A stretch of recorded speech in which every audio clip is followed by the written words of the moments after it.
अनुच्छेद 15 के बारे में संपूर्ण विश्लेषण करने जा रहे हैं और इसमें 6 खंडों में इसको बांटा गया। ये क्यों इम्पोर्टेंट हो जा रहा है? क्योंकि एग्जाम में अक्सर आपसे क्वेश्चन पूछ लिया जाता है कि 15 का जो खंड 2 है उसमें क्या लिखा हुआ है, 15 का जो खंड 3 है उसमें क्या लिखा हुआ है, 4 क्या है, 5 क्या है, इसके अलग अलग इसके जो पार्ट हैं उस पार्ट से क्वेश्चन बेसिक एकदम टर्म्स उठा लिया जाता है क्वेश्चन। इसलिए इसको डिटेल में समझने के लिए हम संपूर्ण विश्लेषण लेके आए हैं। इसको हम खंड 3 भागों में बांट सकते हैं कि पहला भेदभाव से निषेध किया जाएगा, दूसरा सार्वजनिक स्थानों पर पहुंच की बात करेंगे, तीसरा महिलाओं, बच्चों, SC ST OBC के बारे में हम बात करते हैं। इसे हम स्लाइड बाय स्लाइड एकदम एक एक करके समझने की कोशिश करते हैं। तो आइए हम शुरू करते हैं। स्लाइड 1 में करा है समानता के 5 आधार है।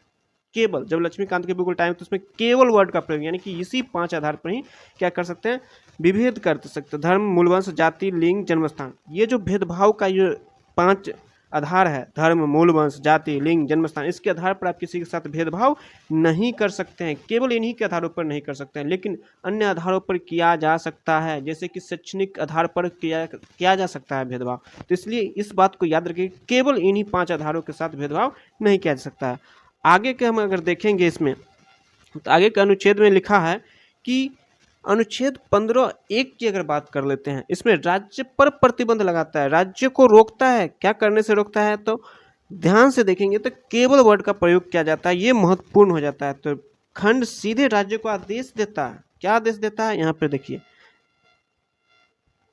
सॉरी इसको बैक कीजिए, यस, यहाँ पे आप देखिए, खंड सीधे राज्य को आदेश देता है उपयुक्त 5 आधारों पर, जो हमने पहले 5 आधार बताए, उन्हीं 5 आधार पर भेदभाव बर्दाश्त नहीं किया जा सकता है, यानी उसके आधार पर भेदभाव नहीं कर सकते हैं। ये अनुच्छेद 1 में कहता है कि धर्म, जाति, इसके आधार पर जो 5 बताए हैं, ये पीछे के जो 5 हैं, इनके आधार पर आप भेदभाव नहीं कर सकते हैं। अगर हम अनुच्छेद 15(2) की अगर हम बात कर लेते हैं, याद रखिएगा 15(1) में क्या था, उस 5 आधार पर भेदभाव नहीं कर सकते हैं। अनुच्छेद 15(2) में कह रहा है सार्वजनिक स्थानों पर सबका अधिकार, जो भी सार्वजनिक स्थान है, चाहे वो दुकान हो गया, चाहे वह सार्वजनिक भोजनालय हो गया, मनोरंजन के स्थान हो गए जैसे प्लेग्राउंड हो गया, कुआं, तालाब, स्नान घाट, सड़क, पब्लिक, ये सब इसको क्या कर सकते हैं, यहाँ पे सभी का अधिकार है, सभी के समानता का अधिकार, यानी अनुच्छेद 15 समानता के अंतर्गत आता है। तो समानता का, यहाँ पे किसी के साथ भेदभाव नहीं किया जा सकता है। तो किसके आधार पर नहीं किया जा सकता? तो उन्हीं 5 आधारों पर भेदभाव नहीं कर सकते हैं। इस स्थानों पर उपयोग किसी को भी नहीं रोका जा सकता है। आगे देखते हैं कि अनुच्छेद, अगर समानता का नियम इतना सख्त है तो समाज के कमजोर वर्गों के लिए आरक्षण कैसे दिया जाता है? तो इसका भी अनुच्छेद 15, 3 और 6 में इसके बारे में बात हम करने वाले हैं आगे। तो यही स्लाइड में लिखा हुआ है। तो आगे देखते हैं, अनुच्छेद 15(3) में कहा महिलाओं और बच्चों के लिए विशेष प्रावधान। ये सरकार को बताती है कि इस सरकार को कि महिलाओं और बच्चों के लिए विशेष प्रावधान करने से आपको नहीं रोका जा रहा है। ये अपवाद है। राज्य को महिलाओं और बच्चों के विकास और सुरक्षा के लिए विशेष नियम बनाने की शक्ति है। किसको शक्ति है? तो राज्य की शक्ति है। महिलाओं के आरक्षण दे सकते हैं, बच्चों को मुफ्त शिक्षा की बात किया जाता है, कार्यस्थल पर सुरक्षा की बात किया जाता है। क्या यह भेदभाव की बात कर रहा है या समानता की बात कर रहा है? महिलाओं को समानता के स्तर पर लाने के लिए, इसको सशक्त बनाने के लिए ये काम किया जाता है। अनुच्छेद 15(3). अगर 15(4) की बात करते हैं तो इसमें हम SC ST और पिछड़े वर्ग की उन्नति की बात किया जाता है। इसको प्रथम संविधान संशोधन, इसको किससे जोड़ा गया है भाई? तो प्रथम संविधान संशोधन 1951 के द्वारा जोड़ा गया है। फर्स्ट अमेंडमेंट की बात करते हैं, किसके लिए? तो पहला SC ST OBC पिछड़े वर्ग जो आ जाते हैं। तो सामाजिक और शैक्षणिक रूप से पिछड़े वर्गों के लिए, सामाजिक और शैक्षणिक रूप से पिछड़े वर्गों के लिए, अनुसूचित जाति, अनुसूचित जनजाति के लिए बात करता है। प्रावधान में क्या है? राज्य उनकी उन्नति के लिए, यानी उनके विकास के लिए योजनाएं और नीतियां, जैसे शुल्क में छूट, विशेष हॉस्टल, रिजर्वेशन की बात जो करते हैं, इसी के अंतर्गत बात हम कर रहे होते हैं। तो अनुच्छेद 15(4) भी आप समझ गए होंगे। अनुच्छेद 15(5) के तहत हम बात करते हैं शिक्षण, जो स्कूल, कॉलेज है, इन सारे शिक्षण संस्थानों में आरक्षण की बात करता है। ये 93rd संविधान संशोधन 2005 द्वारा जोड़ा गया। इसका लक्ष्य क्या था?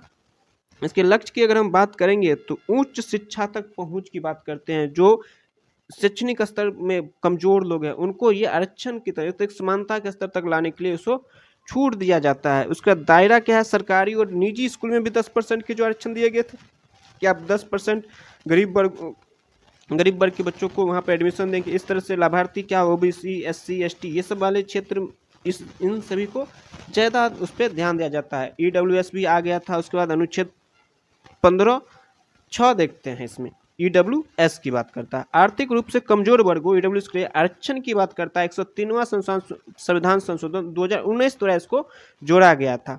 पहला क्या था, SC ST OBC के लिए आरक्षण की बात किया गया था, लेकिन अब इसको भी जोड़ दिया गया 2019 में। 103वां संविधान संशोधन पूछ लिया जाता है कि किस संविधान संशोधन से ये आया था, तो नया आधार क्या है, पहली बार आर्थिक स्थिति के आधार पर जो जनरल कैटेगरी के है, आर्थिक स्थिति उनकी कमजोर है तो वो जनरल वर्ग में, लेकिन उनकी आर्थिक स्थिति कमजोर है, इसलिए EWS लाया गया। इकोनॉमिक स्टेटस उनकी बहुत वीक होने की वजह से इसको लाया गया। कितना इसको छूट दिया जाता है, 10% छूट दिया जा रहा है। कहाँ, तो शैक्षणिक संस्थानों में प्रवेश की बात करते हैं। गरीबों में पिछड़ेपन के एक कारण को बताता है, EWS को 10% आरक्षण है। अब देखिए इसके प्रमुख संशोधन जो अभी मैंने बताया, फर्स्ट अमेंडमेंट की बात में पहले कर चुका था कि 1951 हुआ था। इसमें SC ST OBC का सामान्य उन्नति और विशेष योजनाओं के बारे में बताया गया था। उसके बाद 15(5) में किसका अमेंडमेंट था, 93rd अमेंडमेंट था, तो SC ST OBC के लिए था। शिक्षण संस्थान में प्रवेश, निजी साहित्य के बारे में बात किया। निजी साहित्य यानी निजी साहित्य का मतलब क्या कि प्राइवेट स्कूल में भी 10% का जो आरक्षण बनाया गया था, गरीब तबके के बच्चों को इतना आप परसेंट आप आरक्षण इसमें देंगे, उसका एडमिशन लेंगे, आपको इतना परसेंट स्टूडेंट को लेना पड़ेगा।